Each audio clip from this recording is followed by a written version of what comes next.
Bom, gente, vamos dar início a mais um vídeo para o canal Mente Aberta. Nesse vídeo aqui, eu irei fazer para vocês mais uma sessão que irá corresponder à playlist de título Esquizoanálise, né? Playlist esta onde eu venho falando do anti-édipo, tá? Venho aí tratando de explorar essa obra, uma obra que vem a ser dos autores Deleuze e Guattari, tá bom? No vídeo anterior, tratando-se dessa playlist, eu encerrei falando sobre a mesa esquizofrênica, que foi trazida aí, a alusão sobre essa mesa foi trazida na obra O Anti-Édipo, trazida aí pelos já referenciados autores, né? Pois bem, ao fazer a leitura da mesa esquizofrênica, eu entendi que trata-se de uma metáfora, né? E para entendermos a metáfora trazida sobre a mesa esquizofrênica, é imprescindível entendermos o esquizofrênico, né? Entender o esquizofrênico sob o olhar da psicanálise, certo? Porém, o que é que acontece? Para entendermos o esquizofrênico, né, temos aí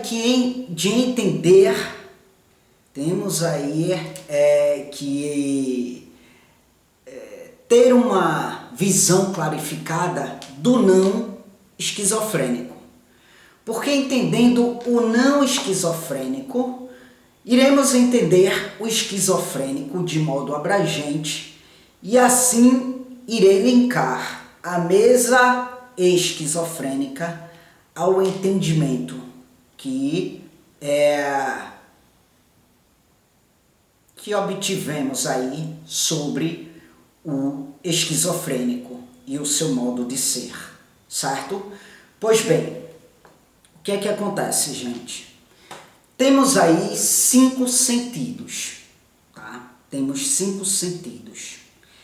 E esses sentidos, eles nos possibilitam, né, a perceber, a sentir as coisas que estão aí ao nosso redor, as coisas que nos rodeiam, né? Quais são esses sentidos? Pois bem, vamos relembrar. O olfato, né? A visão, a audição, o tato e o paladar, certo? O olfato, obviamente, que trata-se do cheiro, a visão, né? O olhar, a audição, o escutar, o tato, o tocar e o paladar, sentir o sabor, beleza?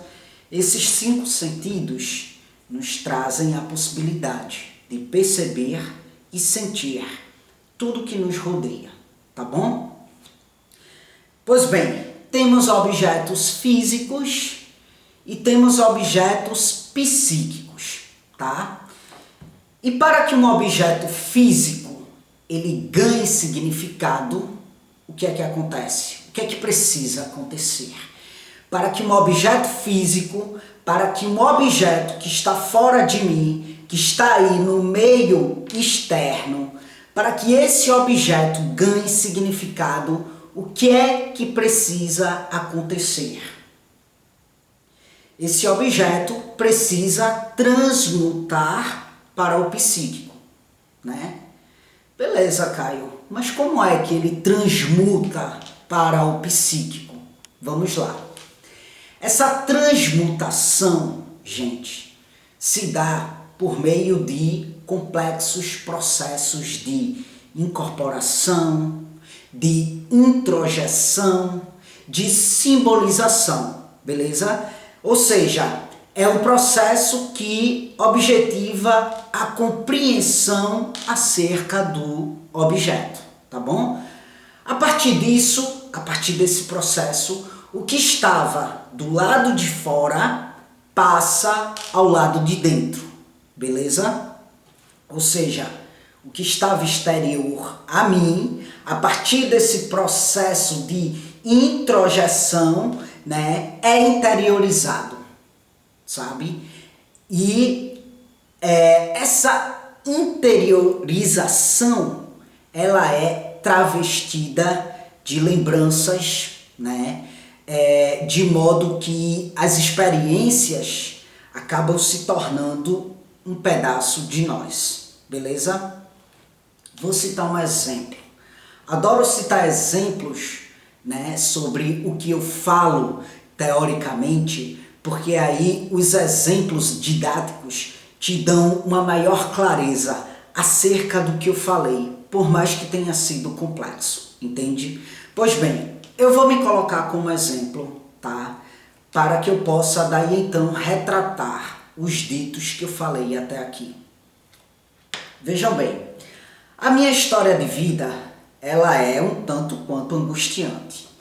Quem me acompanha, quem me segue já há um bom tempo, né, tem essa percepção, porque eu já falei muito aqui sobre a minha história de vida. Não falei o todo, falei parcialmente, né, mas assim, não aprofundei o tanto quanto eu gostaria na minha história de vida aqui no canal, mas eu ainda vou sim me aprofundar, tá bom?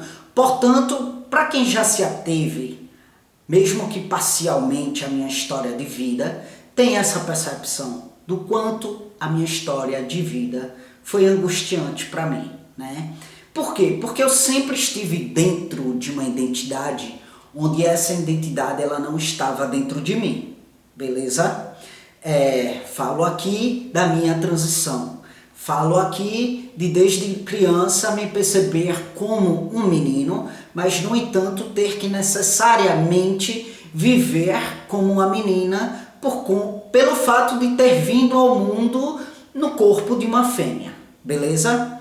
Pois bem, ao olhar para a minha história de vida, hoje, quando eu olho para trás, né, eu sinto que na pele de Carla eu parecia um objeto fora de mim, sabe? Por quê? Porque aquilo que eu era, por conta de um corpo fêmea, né, não condizia com a real percepção que eu tenho sobre mim mesmo, sabe? Sobre o que eu sou, não condizia.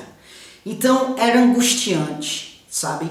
Era algo que me maltratava. Eu parecia um zumbi, entende?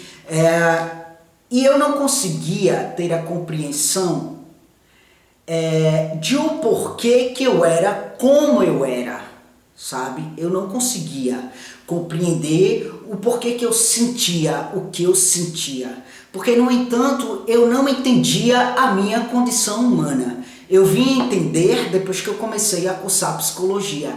Eu não sabia que eu era um homem trans.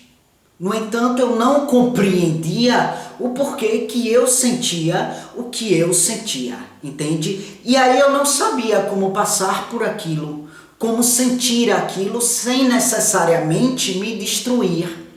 Porque como eu não sentia que eu era, né, que eu estava sendo o que eu era de fato, era como se eu estivesse morto em vida. Então eu vivia a vida de modo que me destruía demais, porque eu pouco estava me lixando para a minha vida.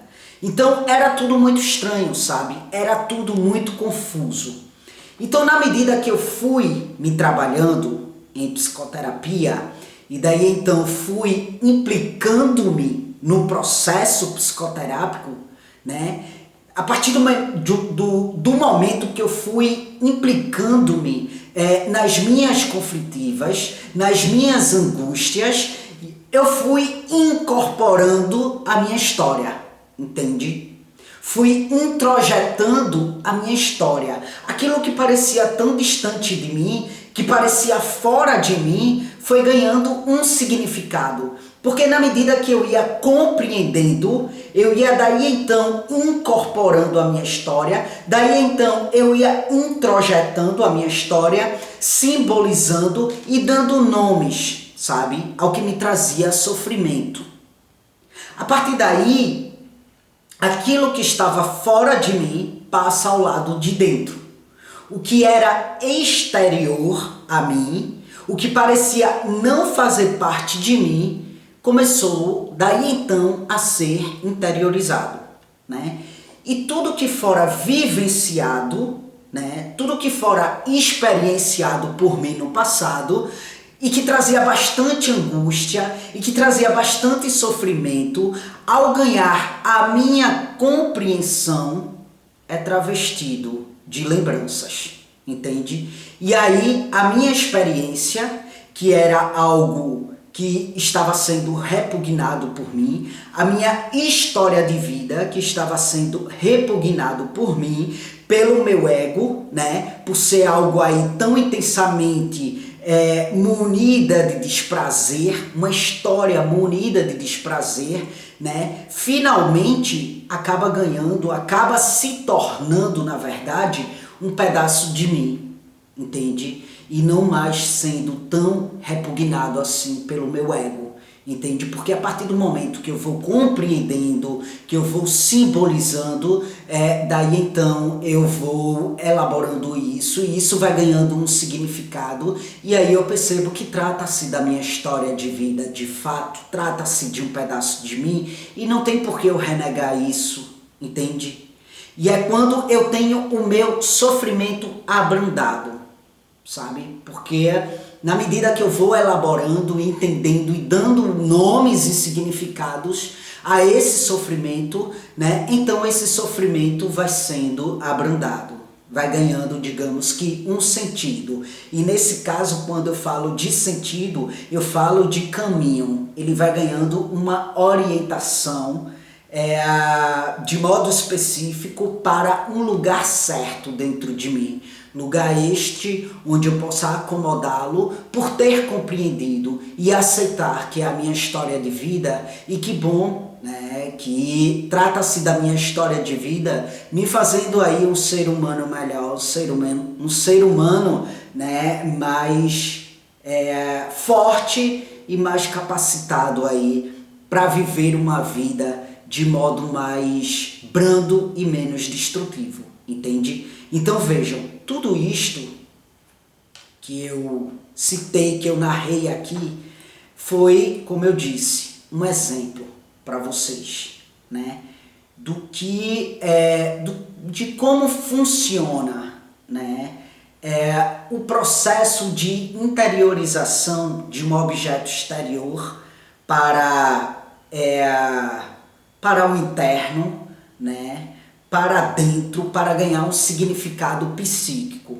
Isso acontece, né, com aqueles que não têm uma condição humana esquizofrênica, tá bom?